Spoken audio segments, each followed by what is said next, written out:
And here we are back at the RSAC Conference 2025. We're recording live here on CyberRisk TV and Broadcast Alley at Moscone West. It only took me, like 3 days to figure out west, east, north, and south. And then I learned I don't think there's an east. But you know, it was crazy. Yesterday we had all kinds of crazy traffic and things, but it's lots of fun. And today joining me for an interview is Eyal Benishti. Got it. Who's the CEO and founder, not just the CEO, but the founder, and I always like to talk to founders of IRONSCALES, which is a really cool company, and the master of email security everywhere. Hi, how are you doing? Doing great. How are you? I'm okay. I mean, it's this conference is, it's a long conference, and we've been here for 4 straight days, but yeah, we're going, and it's a lot of fun. I was really excited to see you coming in because this is a topic that's very near and dear to my heart because I love scams.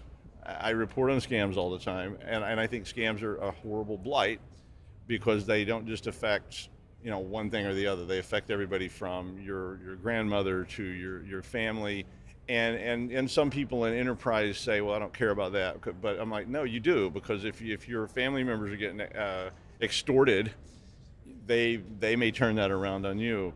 And I mean, phishing's been around. You and I were just talking about some historical thing. Phishing's been around as long as that history's been around, whether it was chain letters or you won the Spanish lottery. I remember when I was a kid, people getting hand typed letters saying you've won the Spanish lottery. If you just you write this check and send it here, we'll send you all your winning. And all that stuff has evolved into basic modern phishing, right? And then you were talking about Phishing 2.0. So this was the expansion, and I almost got hit with one of those. Normally, I'm pretty immune. I mean, I know I'm not immune. I didn't say that, but I almost got it. It had my daughter's name. It had my daughter's school. It said my daughter needed a signature, or she was going to be left at school when a trip started, and they needed it immediately because the bus was waiting, and if not, I needed to come and pick her up within 15 minutes. Yeah. And I was like, oh, okay, I got to handle this. And then I went, why would they contact me? They would contact my wife. And I was like, whoa, and I put it on my sandbox, Now, so you were getting to Phishing 3.0, right? So tell us, what is Phishing 3.0? Which is, for most part, some of the things that you've just described. You call it 2.0, but this is what we're going to see more and more in 3.0 as well. And the only thing that can make the distinction if it's 2 or 3, it's a question of who's behind this attack. If it's an agent, an AI, it's 3. If it's a human being, it's probably 2. But just to kind of maybe put things in context, Phishing 2.0 was kind of the point in time that we realized that threat actors are moving away from Phishing 1.0, which is all about the bad links, the bad attachments, emails with typos, the Nigerian scams, right, and all these kind of things.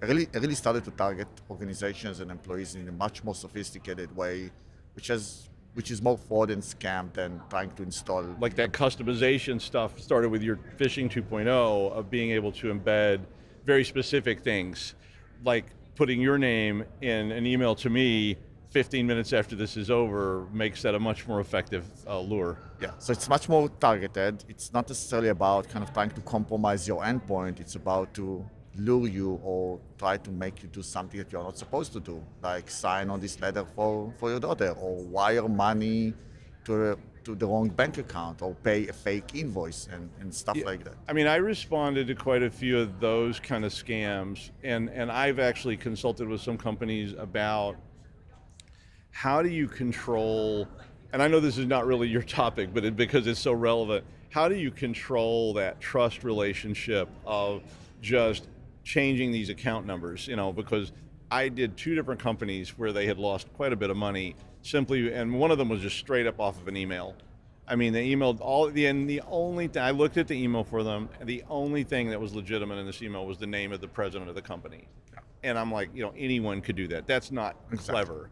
That's just, I did a web search and found out that you're the CEO of IRONSCALES. Okay, I can send out an email with your name on it all day long. And this employee just did not have the channel, and we were setting up sort of what I called the double key system. where, okay, anything over, because I just asked, what do you want to lose? What are you comfortable with? You lose 10,000, 100,000, million? Yeah. I don't know. You tell What's the me. threshold? And anything over that, you're just going to need to put this double key system so they can't just go in and change an account. It's a good example because the threat act, the cybercriminals, they know it. And this is exactly what they're trying to do now. They're trying to hack the process.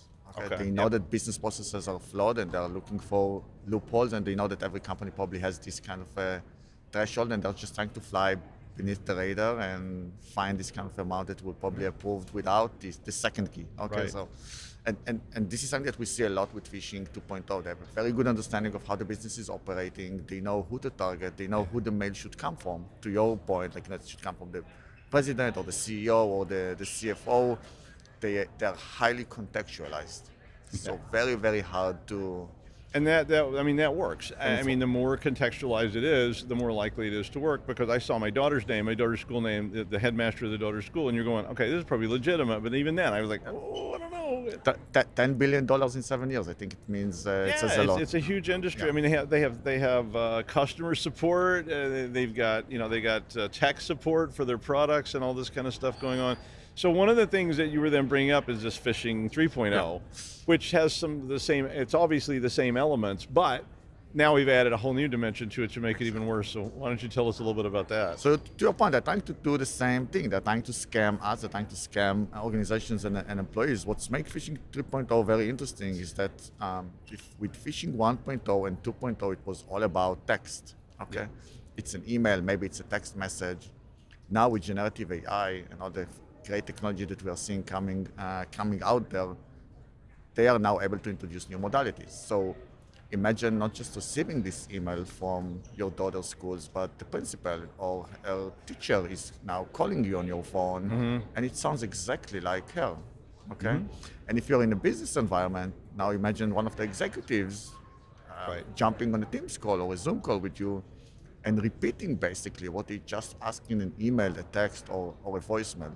So we are in Phishing 3.0, we are basically stepping into a multi-modality, multi-step type of scams and frauds that we call Phishing 3.0. It's becoming that text surface kind of is changing in a very significant way, and the level of sophistication and the persistency. Have you seen any? I was just thinking just now when you were saying that, I was like, have you seen any cases where they were sort of coordinating? Like an email comes in that says, hey, this is from Bob, and then you get a phone call like, did you get my email? This is the president. Like, have you handled this yet? It's a great question, because for some people they think that it's the future, that we are talking about the future, and the answer is no. It's happening. It's happening now. Right now, and there were dozens of stories. It's starting in Asia. We're seeing a lot of cases in Hong Kong and these areas of the world. But last week we've seen a case in Israel, my homeland, where a company lost $3 million to a Phishing 3.0 attack, where the attackers were taking all the steps from texting, voicemailing, and jumping on a Teams meeting, and the victim was 100% sure that they are speaking with the CFO of the company. Yeah. I did one. So it's happening right now. And, I did. There was no email in this one. It was just a phone call to a person at night, and they were all remote employees. It was a phone call. It was from the CFO. They basically, said, hi, we have an emergency.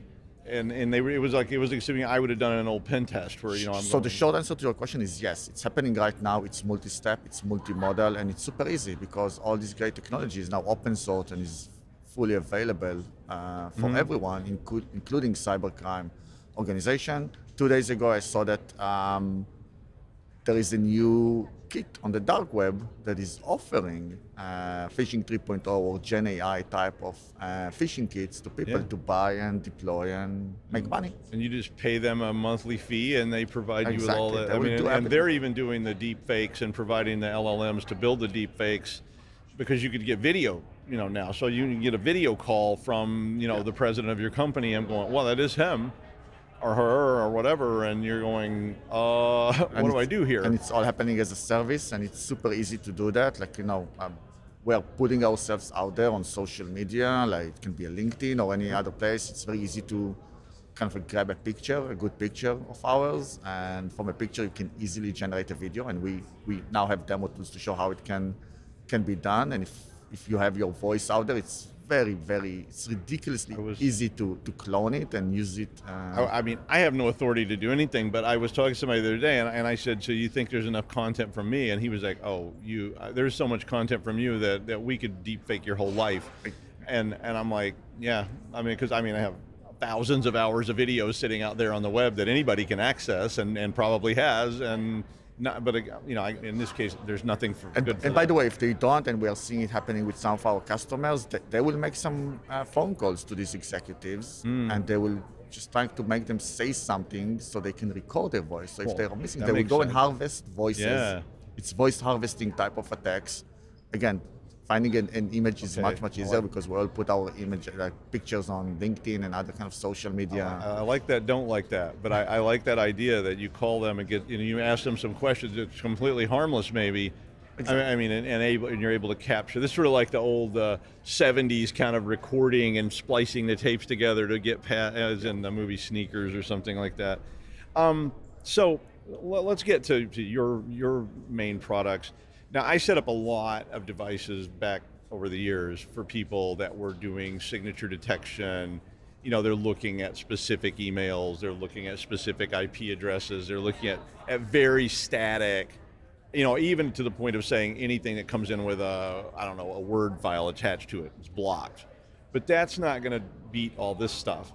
So how that you said that was failing. How do we get to your product? What does it do? You tell me about how you're solving this problem.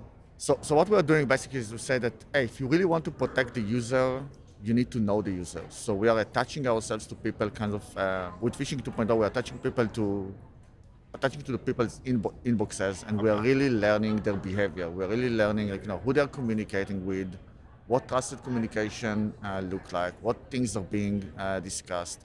And then we're using a very sophisticated anomaly detection models and natural language processing to extract context and the likes in order to be able to say, hey, maybe this email is not malicious by content, maybe the link, if there is a link, maybe the links looks fine, or the attachment or whatever, but what is being said on this email and where the email comes from, this doesn't kind of seems like something that we can trust based on previous communication. And by moving away from just chasing known threats, which is like a rear view mirror, you only know what's already happened, and moving into a world where it's almost like a zero trust in the inbox. We don't trust the email, even if we don't see any indication of compromise. We really want to know who is behind it and what's the intention, all the context, the contextual elements that are really missing with the legacy solution. This was allow us to catch the fish that they are missing.